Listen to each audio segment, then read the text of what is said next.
7h, 9h. Europe 1 matin.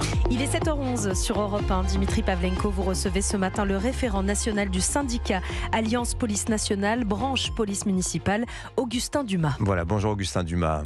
Bonjour à vous. Bienvenue sur Europe 1. À quoi va ressembler la police des municipalités insoumises? On en parle ce matin sur Europe 1. Alors on commence à s'en faire une idée grâce au nouveau maire de Saint-Denis, Bali Bagayoko. Il entend faire de sa commune la vitrine de la politique sécuritaire de LFI. Ça commencerait, parce que c'est pour l'heure au stade de projet, par le désarmement progressif des policiers municipaux. D'abord les LBD, il l'a dit, les lanceurs de balles de défense. Pour les armes à feu, on verra plus tard. Comment réagit la profession, Augustin Dumas ?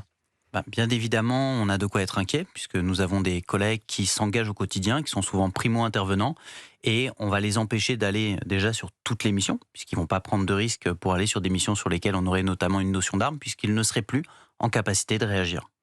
Mais on parle vraiment spécifiquement des policiers municipaux. Le désarmement viendrait après un mouvement très très lent d'armement. On va dire aussi que les policiers municipaux ont longtemps travaillé sans avoir de pistolet à la ceinture aussi.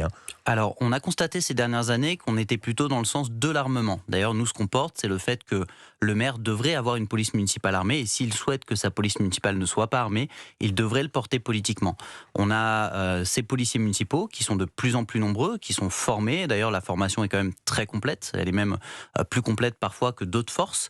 Et ces policiers municipaux, on va leur demander d'aller donc sur des missions sur lesquelles ils vont s'exposer. Ils ne seront pas à la fois en capacité de se défendre et de défendre les autres. Oui, je disais tout à l'heure, ils n'auront plus que le gilet pare-balles au final. Tout à fait. On aura donc des policiers municipaux qui vont être privés de moyens qu'ils avaient à leur disposition. Ils ont d'ailleurs été formés, ils sont habilités, ils s'entraînent régulièrement. Et ces policiers municipaux qui avaient cette capacité dissuasive, parce que quand vous arrivez sur une intervention et que vous êtes armé, il y a aussi un côté dissuasif, ils vont plus avoir ces moyens et ça peut les exposer beaucoup plus fortement. Alors d'ailleurs, la police municipale de Saint-Denis, je regardais, elle est quand même particulièrement développée. C'est une grosse police municipale, 20 millions d'euros d'investissement, des voitures, des motos, ils ont des chiens. Un centre de supervision, 160 agents armés. Ils sont joignables 24 heures sur 24, 7 jours sur 7. C'était un petit peu des conditions rêvées d'emploi, si je puis dire. Saint-Denis, ce sera peut-être plus le cas demain.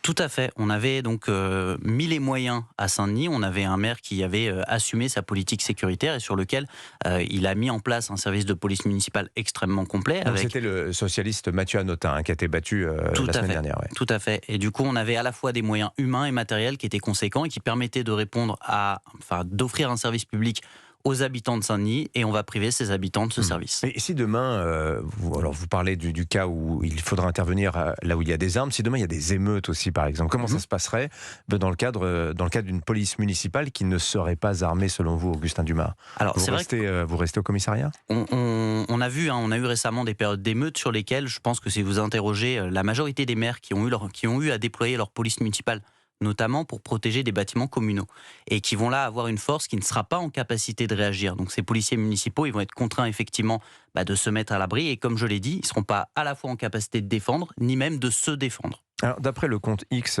Serfia qui cite une source policière, les demandes de mutation à Saint-Denis dans la police municipale sont en train d'affluer. C'est que sur 140 agents de terrain, près de 90 auraient demandé à partir. 90, c'est colossal. Vous confirmez ces chiffres, Augustin Dumas? Alors nous, on n'a pas de chiffre exact puisque la mutation reste un processus qui est personnel. Par contre, il est vrai que des échanges qu'on a avec les policiers municipaux de Saint-Denis, et je voudrais leur apporter à nouveau tout mon soutien en leur disant qu'effectivement, on sera à leur côté et qu'on comprend qu'ils aient envie de muter puisqu'on les coupe d'un certain nombre de moyens. Je pense qu'on va effectivement avoir beaucoup de départs de Saint-Denis. Les chiffres seront consolidés et on verra dans les prochains temps quelles sont les mutations qui se confirment. Je sais qu'il y a des volontés de partir parce que vous leur enlevez à la fois des moyens matériels et les moyens humains. Bon, qu'est-ce que vous demandez, vous, au nom des policiers municipaux de tout le pays que vous représentez, Augustin Dumas? Nous, ce qu'on demande, c'est que le policier municipal il puisse faire son travail. C'est-à-dire que quand il arrive, qu'il puisse bénéficier de moyens qui lui permettent d'être en sécurité, d'agir en sécurité. Et il ne faut pas oublier qu'il y a aussi une notion de service public. Là, on est en train de déshabiller un service qui était celui qui était offert aux habitants de Saint-Denis. Les habitants de Saint-Denis, ils ont le droit à la sécurité. Les habitants de Saint-Denis, ils ont le droit d'avoir des policiers qui sont en capacité d'agir, de réagir. Et nous, ce qu'on dit, c'est qu'il faut absolument conserver ces moyens. Combien de policiers municipaux aujourd'hui dans le pays, Augustin Dumas? On est à près de 28 000 policiers municipaux. Oui.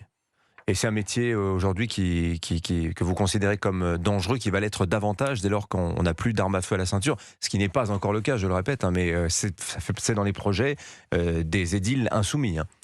Alors tout à fait, en fait il y a deux choses. Il y a effectivement le fait d'avoir l'arme et il y a le fait d'utiliser l'arme. C'est vrai qu'on conditionne souvent le fait d'être armé à l'utiliser. Or l'arme, il y a aussi un côté dissuasif sur lequel quand vous avez un policier municipal ou un policier national qui arrive, qui est en capacité de figer une situation, vous lui permettez de mener son intervention à bien et de prendre le moins de risques possible. Merci Augustin Dumas d'être venu ce matin sur l'antenne d'Europe 1. Je rappelle que vous êtes le représentant de la branche police municipale, référent national du syndicat Alliance Police Nationale. Merci d'être venu ce matin. Merci bien. Sur Merci l'antenne d'Europe 1. Bonne journée.